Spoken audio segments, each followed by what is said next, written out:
Okay guys, welcome to Grandad's Top Tips. So today I'm going to show you how to make Yorkshire pudding, which will go lovely with those scrummy roast potatoes I showed you last time. So what do you need to make yummy scrummy Yorkshire puddings? Well, first off, all you need is a measuring jug, okay? And what we're going to do is throw the wet stuff in there first, okay? So let's start off with milk. And what we're going to do is put 100 mils of milk into this jug, which is this point here. Okay, now then, this will make enough Yorkshire puddings for 3 people. Okay, let's just splush that in there to around about 100 mil. Okay, so that's wet.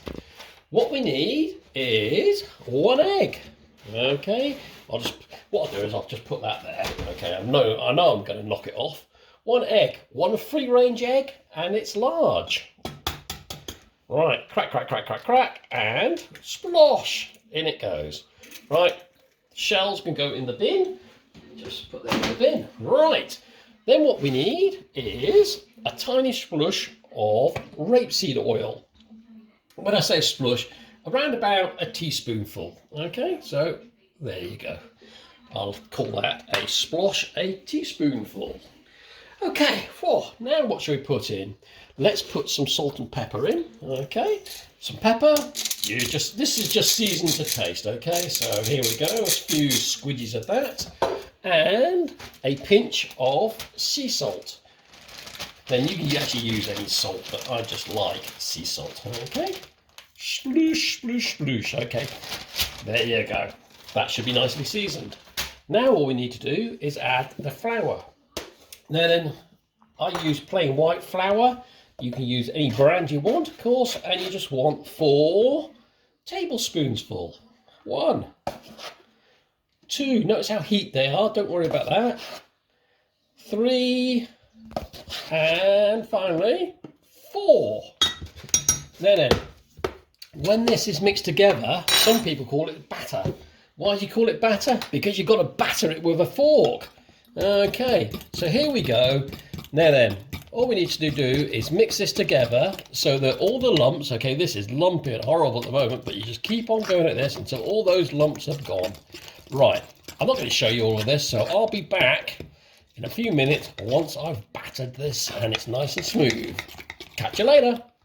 Didn't take me long to just whisk this up, but there you go, you've got a nice consistency there. There will be some lumps in it, don't worry. But this is Grandad's second tip. I don't know what the first one was, but anyway, let's give you this tip. The tip is to make this at least 1 hour before you want to cook it.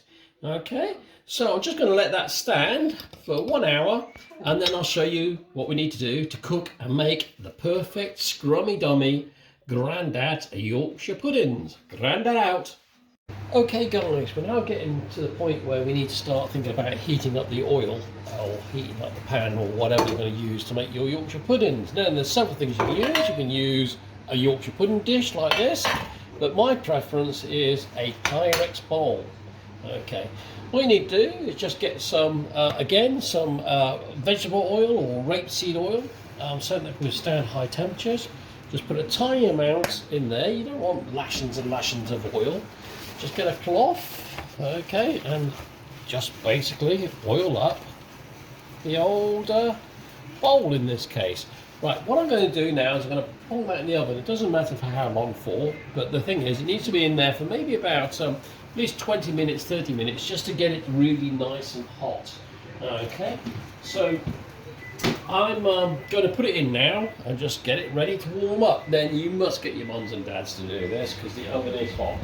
So the oven is at 180, okay? Most things I cook at is at 180, okay? And now I'm just going to pop this in there to leave that for 20 minutes or so until I'm ready to put the Yorkshire puddings in. Time to get the old Yorkshire puddings in. So I've got the old bowl in there, the Pyrex bowl. That has been in there for over half an hour, so that'll be well hot. So this is the point where you get your mums and dads to do all of this next bit. Okay, so what I'm going to do, get the old bowl out. Now I like this because it gives me one big monster Yorkshire pudding. Just give it a quick stir, not too much because you don't want to break up the air bubbles that may well be in there. Just pour it in. Oh yeah, look at that. Sludgy, sludgy. Let's get grudgy. And what I hope to have is one monster Yorkshire pudding. Then remember, you cannot open the oven now for 20 minutes, okay? So I'm going to bosh it in there. It needs to cook for 20 minutes. You can leave it for 25-30 minutes. That's also fine, but just don't open the oven door within 20 minutes. Okay, guys, let's put this in. There you go. Right, I'm going to set the timer for 20 minutes, just so that I know. Right, and now it's time to clean down all the surfaces again. I cannot emphasise on this. If you've got time to do some cleaning up, then do it. Grandad out. This has been in the oven now for about 25 to 30 minutes. The good thing about Yorkshire puddings is I can now take that out, put it to one side, and if it goes cold, you can just bung it back in a bit later and just heat it up a little. But this is now ready to rock and roll. So here we go. Grandad is putting on his oven gloves. Wow, my barbecue gloves.